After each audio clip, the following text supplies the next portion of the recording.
Good afternoon, this is YC. Welcome to my channel, YC Cooks and Bakes. Today I am just going to be doing some easy smothered chops. Now I know today is St. Patrick's Day, but I already did a corned beef brisket last week, and I'll probably be doing one this coming weekend. During the week, it's just too busy. We have a lot going on all the time to do one during the week, but that's fine because we still get it. You know, we still are able to have some. But today it's just going to be easy smothered chops, and I'm going to show you how I do mine. We're going to start off with 5 or 6 boneless chops, and you salt and pepper each side, and then you take a skillet or a deep pot like I'm using, and you melt 5 tablespoons of butter, because what we're going to be doing is putting in a tablespoon of minced garlic into it. So I'll go ahead and get this melted. Okay, once it starts bubbling up, you don't want the butter to brown. Once you hear it and it starts bubbling, it's bubbling right now and I turned it down a bit. I'm going to put in my tablespoon of garlic. I don't think that tablespoon will fit in there, so I'll just measure it a different way. Like that. It's a good tablespoon of garlic, minced garlic. And you let it go for about a minute until you can smell it, until it smells fragrant. And then that's when you know it's time to put in the meat. And I usually brown about 3 or 4 chops at one time, and like 3 or 4 minutes on each side I brown them, and then I remove them and put them in a dish, like my Pyrex dish I always use. Oh yeah, this is perfect. You can see like the garlic's a light brown and the butter is bubbling. See that? Okay, so we're going to go ahead and put in our salt and peppered chops.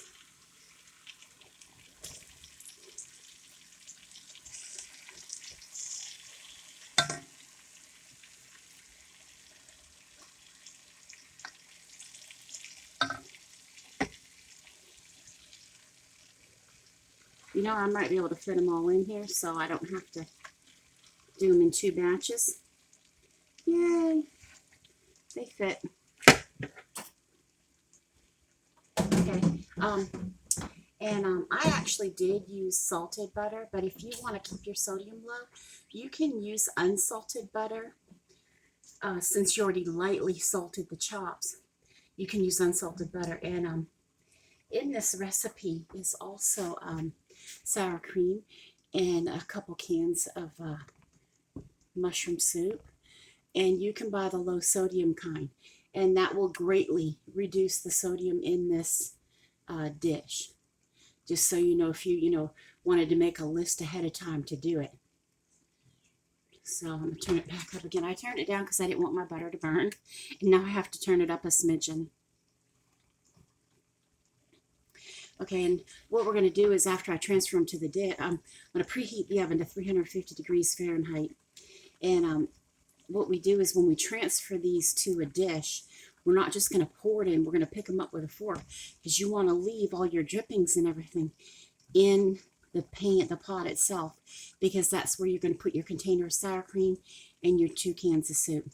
And but you're going to put your sour cream to get all the stuff off the bottom of the pan really good, and mix it up and make a nice sauce. Then add your 2 cans of soup, and then you pour it across the chops.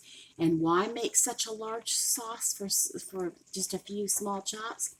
Because the other part of your meal, which in my case tonight is going to be mashed potatoes, but yours could be egg noodles, it could be rice, whatever you want it to be.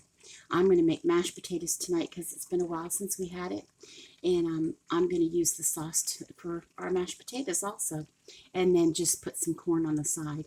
And if you have kids, they might want corn on the cob, which makes a great pairing with this dish. So that's just how easy this is. We used minced garlic. I didn't have to cut up any onions or peppers or anything like that. It's very simple because it's for a weeknight.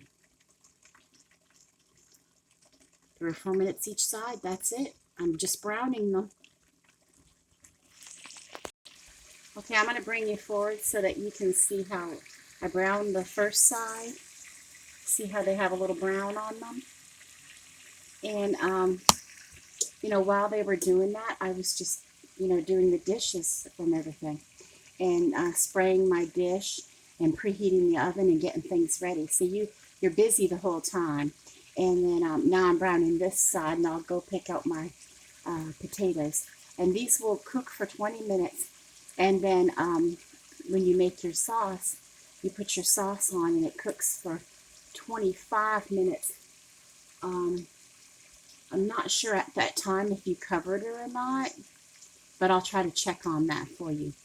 I can't remember if we cover it at that time. I don't think so. I think it just cooks for 25 minutes more. But, yep. Okay, you see how they're browning? They have some brown right there, and they have brown on this side. That's how you know it's time to start putting them in your dish. Okay, now I'm going to put the dish of chops into the oven for 20 minutes.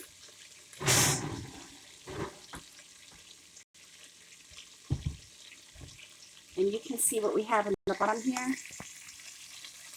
It's the garlic and the butter and the drippings. And that's what we're going to add the container of sour cream to. Once you put the sour cream in, make sure you use a whisk and whisk the bottom of your pan so that sour cream, and it will, because of the butter, it will lift up all the drippings immediately. And it makes a beautiful sauce. And then you just add your soup. Okay. And I'm going to go get those now. And this is what it looks like. See? Okay. Okay. It's just 10.5 ounce cans that I'm using. I'm using 2 cream of mushroom. It doesn't matter what company name. And like I said, you can use low sodium if you want. But you just want, you know, 2 of these. And make sure you check the dates on them. And these are good till March of 2023. So these are good. You always want to check the dates on your cans. And I did check on whether you covered it. You do not cover it in the oven. After they cook for 20 minutes, you pour this the sour cream and soup mixture over them, and then let them go for another 25 minutes. Now, if you don't like if it's making a skin or anything, you can just put foil over it just loosely. I would not seal anything across it because it'll make it watery, and then it won't be thick enough to go on your potatoes or noodles or whatever you're trying to do. So while those are browning in the oven, or, you know, cooking in the oven, and this is just on simmer, I am going to peel some potatoes. Okay, the thing that's nice about this meal is when you have the chops in the oven for the first 20 minutes, it allows you to do other things like cut potatoes, prepare corn, or boil noodles, or whatever it is that you're going to do. And that's why I like this. Even though the whole cooking time is like 55 minutes, it gives you that time to clean up dishes and cut, you know, veggies and stuff like that. So you get a lot done. Okay, I wanted you to see that my husband finally raised my water machine, my Avalon that I like so much. And so instead of having to bend all the way down, we just put what we want here. And there it is, nice clean water without, you know, chlorine and chemicals in it.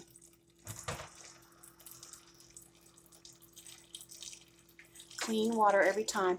And we have one that's boiling water for, you know, tea and cocoa, and then we have another one that's ice cold water if you're thirsty.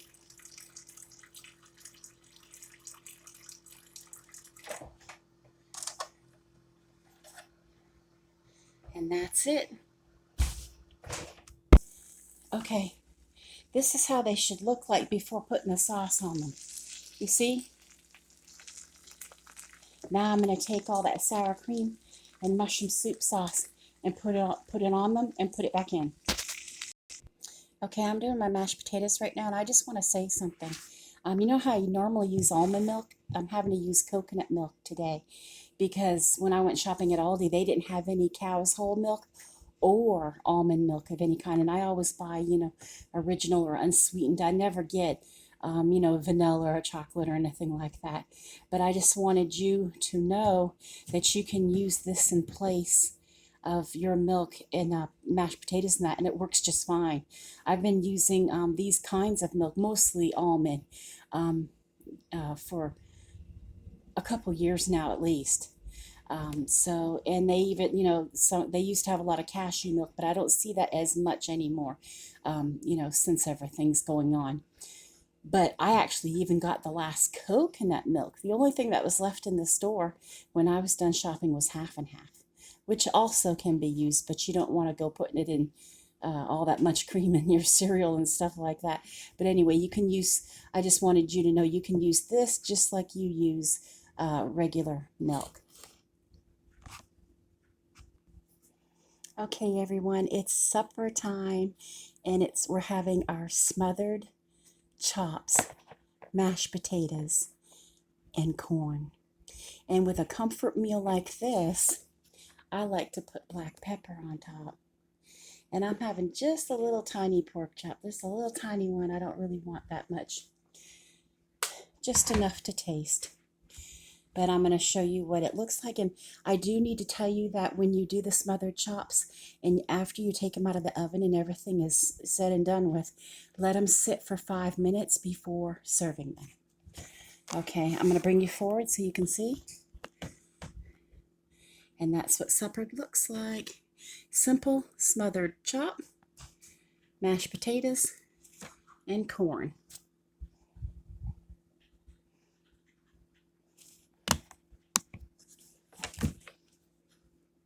Please comment, like, and subscribe. Don't forget to give me those thumbs up. There's a lot of people that love my videos and they forget to hit that thumbs up. Have a great night, everyone.